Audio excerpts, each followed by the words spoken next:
Coucou tout le monde, j'espère que vous allez bien, que vous êtes bien installés.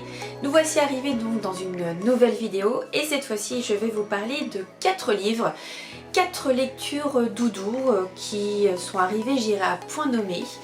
Et surtout, je vais vous parler de mon challenge du 1er mai. Alors, si on est dans les lectures, je dirais, en ordre chronologique entre guillemets, j'ai terminé le mois d'avril avec 3 lectures dont je ne vous ai pas encore parlé. Je vais commencer par celui-ci, donc La Divine Comédie de nos vies de Gavin Clément-Irvis aux éditions donc le livre de poche. J'ai eu la chance de rencontrer l'auteur, c'était lors d'un salon qui se nomme Montgeoffroy ce livre, donc près d'Angers. C'était un dimanche et en fait les auteurs étaient placés dans les différentes parties du château, donc déjà le cadre était super. Et surtout, comme il y avait peu de monde, ça nous permettait en fait de passer du temps vraiment avec chaque auteur pour discuter. Et lors de ce salon, donc j'ai rencontré pour la première fois cet auteur, j'ai lui pris 2 livres. Il y en a un que j'ai déjà lu donc l'été dernier, c'était Le Club des Feignasses, et celui-ci. Et c'est vrai qu'à chaque fois le titre ne dévoile pas forcément ce qu'il y a derrière, parce que dans chacune de ces histoires, dans chacun de ces romans, il y a vraiment quelque chose dont on s'attend pas. Moi, comme vous savez, je lis plus les 4e de couve, donc à la limite quand je rencontre les auteurs, je préfère qu'ils me fassent leur pitch pour savoir si le livre va me plaire ou pas, enfin bref, ou adapter selon mes envies. Et donc celui-ci, comme voilà, je me souvenais plus trop de ce que m'avait dit l'auteur lors du salon, donc je l'ai pris, j'irais en ayant en tête de passer un moment léger avec une bande de copains, parce qu'ici on va parler en fait de 4 hommes qui se connaissent depuis qu'ils sont au collège. Ils se sont rencontrés voilà, dans leur classe, ils ont avancé ensemble, maintenant ils ont tous des situations etc. jusqu'au moment où il y a un des personnages, un des hommes qui va juste demander à un de ses copains de faire quelque chose pour lui. Et donc je dirais la phrase clé de ce roman c'est « Et vous, qu'est-ce que vous seriez prêt à faire par amitié ?» Et là, vous allez voir que ça a tout son sens. Vous allez voir que bien sûr, ce qui va être demandé, c'est quand même assez dur, assez fort, qui va... Enfin voilà, c'est quelque chose qui va avoir beaucoup de conséquences. Mais vous allez tout découvrir. Moi, ce que j'ai bien aimé, c'est que c'est un roman choral. On va passer entre les différents protagonistes. On va aussi avoir le retour en fait sur leur amitié qui a débuté, leur amitié qui a évolué, comment chacun est, comment chacun vit. On va aussi avoir de jolis moments en Normandie, dans la ville d'Honfleur si ma mémoire est bonne, oui tout à fait. On va avoir aussi la présence d'une femme qui va être importante pour eux 4, enfin bref. Tout ça pour vous dire que j'ai passé un très bon moment. C'est un livre qui est assez court, donc vous allez pouvoir le dévorer. C'est aussi pour ça que je l'ai choisi, parce que fin avril, j'avais besoin de lecture doudou aussi, et puis de lecture rapide. Et ce livre a rempli toutes les cases, a coché toutes les cases. Donc comme je vous disais, c'est vrai que il y a beaucoup d'humour, il y a beaucoup de choses très sympathiques. On passe un très beau moment avec ces 4 garçons. Mais il y a un sujet qui est très important. Donc voilà, je vous laisse le découvrir parce que je ne veux pas le dévoiler. Et moi ne le sachant pas, je l'ai découvert au fil du temps. Mais vous allez le découvrir même, je dirais, assez tardivement dans le livre. Moi j'ai pas vraiment suspecté au départ le sujet, je dirais, qui était au cœur. Enfin voilà, the sujet. Et je me suis laissée porter par l'histoire pour le découvrir à la fin en me disant « Ah oui, d'accord ». Mais voilà, très très important. Je trouve qu'en plus c'est un sujet qui n'est pas forcément abordé fréquemment. Donc c'est bien amené et j'ai bien aimé justement me laisser porter par la plume de l'auteur qui est tout simplement en fait, je dirais, simple, facile et on n'a qu'une envie en fait, c'est de lire... de dévorer les pages, de les tourner, etc. Donc voilà. Donc 2e livre de l'auteur que je lis et j'ai encore passé un très bon moment. J'ai échangé un petit peu aussi avec l'auteur suite à ma lecture pour lui dire que voilà, j'avais pas vu la chose venir. Et voilà. Je ne veux pas en dire plus. Je vais rester sur ces quelques mots. En tout cas moi je vous le recommande. Voilà, je pense qu'en plus avec la couverture ça peut être une lecture qui peut être intéressante cet été. Voilà, un petit livre court qui prend pas trop de place et qui est très sympa à découvrir. Comme je vous disais en introduction, je vais vous présenter que des lectures doudou, donc voilà, il n'y aura pas de des lectures doudou avec des choses importantes à l'intérieur. Et je continue avec Pour qu'elle revienne de Cynthia Kafka aux éditions Charleston Poche. Je lui ai pris ce livre donc au salon de Montaigu, toujours un échange très sympathique avec l'autrice. Je sais plus, enfin en tout cas c'est pas le premier roman que je lis d'elle, mais ce que j'aime bien à chaque fois, voilà, c'est des mises en situation. Ici en fait on va être en Corse, on va faire la rencontre de Margot. Margot en fait à l'âge de, elle allait avoir 15 ans et en fait ce jour-là sa maman a disparu. Et donc comme il est indiqué en introduction, en fait elle a disparu, on ne sait pas ce qu'elle est devenue, on ne sait pas pourquoi, on l'a jamais retrouvée. Et on va se projeter en fait 15 ans plus tard. Et lors d'un reportage télé, Margot pense avoir reconnu sa mère sur un tableau. Et donc comme elle est un petit peu, je dirais, pendant les 15 années où on savait, enfin, on ne sait pas ce que sa mère est devenue, etc. On va dire que sa famille, avec son père, sa sœur, c'est un petit peu recroquevillés sur eux-mêmes, ne sachant pas, on se disait, enfin voilà, c'est au cas où, si elle revient, etc. Enfin voilà, il y a plein de choses plein de questions qui se posent dans leur tête.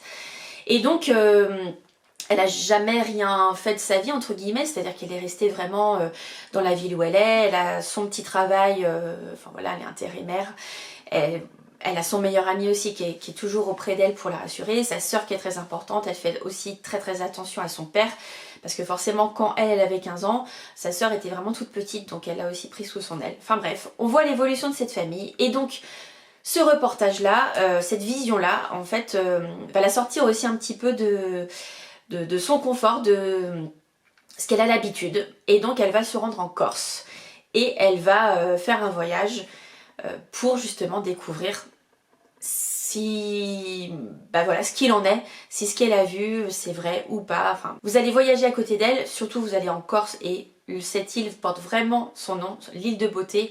Et là je trouve dans ce livre les paysages sont vraiment bien décrits et ça m'a replongé il y a un été, il y a quelques années où j'y étais avec mes enfants. Et enfin voilà, c'est un lieu que j'adore, j'aimerais y retourner prochainement si je peux. Et j'ai aimé en fait être aux côtés de Margot. Vous allez voir avec tous les personnages qui sont autour. Et vous allez aussi avoir, dans ce livre, on va parler d'oracle. D'ailleurs, avec la dédicace, l'autrice m'a remis 7 cartes avec un message de l'autre côté, mais vous allez le découvrir lors de la lecture.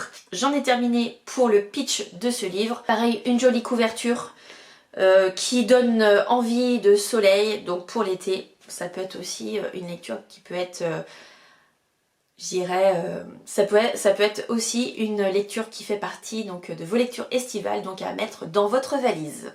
Le troisième livre dont je vais vous parler, c'est la dernière lecture que j'ai effectuée pour le mois d'avril. C'est un roman auto-édité qui se nomme Les Roses Anglaises, écrit par Sophie Queneau.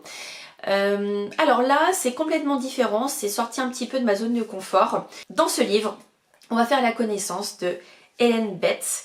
En fait, c'est une femme de plus de 50 ans qui, qui est rockeuse, qui a son groupe depuis maintenant plus de 30 ans, donc elle est très connue. Elle va par-delà le monde, etc. Et elle est aussi férue d'art, notamment de peinture.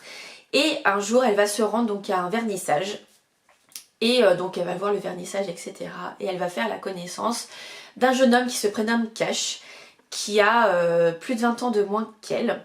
Et en fait, dès le début, on sent qu'entre eux, il y a quelque chose qui se passe, il y a une alchimie. Forcément avec, je dirais, l'écart d'âge, est-ce qu'ils ont le droit de vivre cet amour? Comment ils vont le vivre? Comment ça se passe, etc. Et c'est vrai que l'art va beaucoup les rapprocher, car lui est peintre. Et donc elle la musique, mais elle aussi fait de la peinture. Enfin vous allez voir, vous allez comprendre aussi le titre, Les Roses Anglaises, pourquoi. On va vivre donc de beaux moments avec ces deux personnages. Vous allez aussi voyager au Mexique avec eux. Vous allez voir leurs doutes, leurs ressentis. Alors pour moi, la romance, j'aime beaucoup lire des livres voilà, qui sont légers, avec des fleurs, de l'amour, bien sûr, c'est toujours très agréable.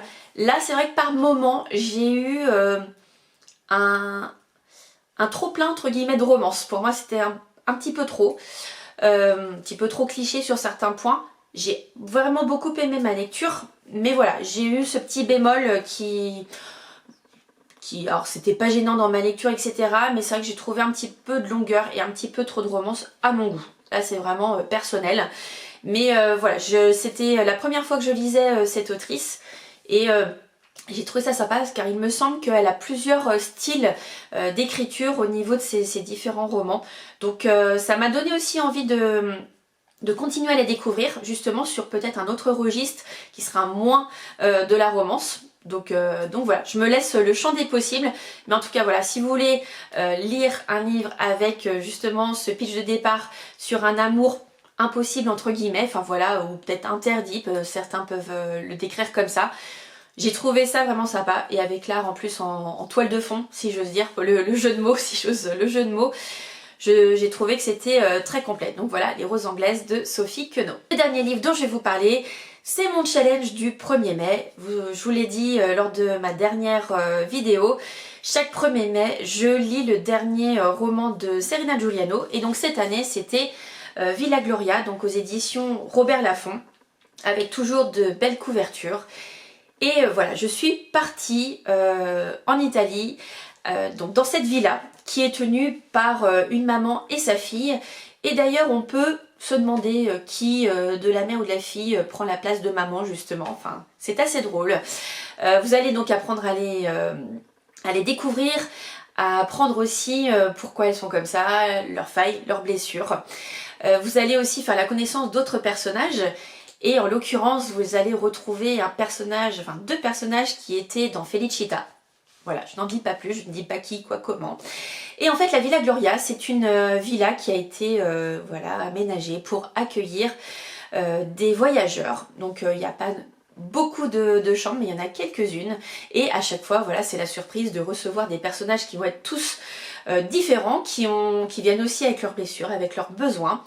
Et ils vont se poser donc dans cette villa pendant une semaine, donc en fait du dimanche au dimanche. Donc le dimanche, les 2 personnages que sont, attendez, Iris et Gloria justement, vont faire connaissance des personnages, vont les accueillir donc le dimanche et ils vont passer de très bons moments. Il va y avoir des visites qui vont être organisées.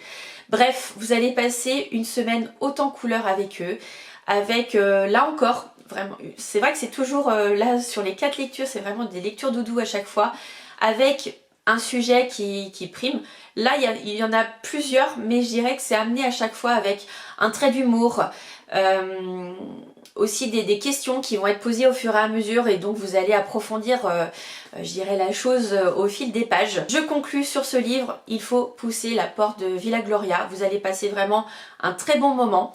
Et puis bah moi je donne rendez-vous à Serena Giuliano l'année prochaine pour continuer, poursuivre et pour me retrouver en Italie une nouvelle fois, donc le 1er mai prochain, j'espère. Et j'espère surtout qu'elle sera au printemps du livre de Montaigu l'année prochaine, parce que là je l'ai acheté donc à la Fnac. En plus sur ce livre-là, il y avait quelques chapitres supplémentaires à la fin qui étaient spécifiques sur les livres qui étaient donc disponibles à la Fnac.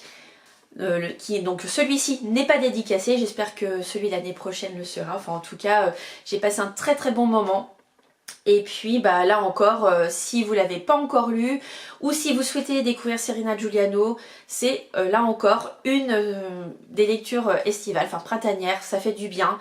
Comme je vous dis, même s'il y a des sujets qui peuvent être plus profonds, là encore c'est des lectures doudou. C'est des livres qui sont assez courts, donc vous allez voir, vous allez là encore les dévorer. Très très bon moment en perspective, donc surtout n'hésitez pas. Je vous laisse ici pour cette vidéo, j'espère que vous avoir parlé de 4 lectures doudou, de 4 lectures qui peuvent être printanières ou alors dans vos valises pour cet été. N'hésitez pas parce que vous allez passer de très très bons moments sur les 4 livres que je vous ai présentés. Et puis bah, je vous donne rendez-vous donc la semaine prochaine avec certainement de nouveaux avis lecture. Et puis peut-être d'autres choses, ce sera la surprise. Et en attendant, bah, comme d'habitude, je vous souhaite de très bons moments, de très bonnes lectures. Et je vous dis à très bientôt. Ciao!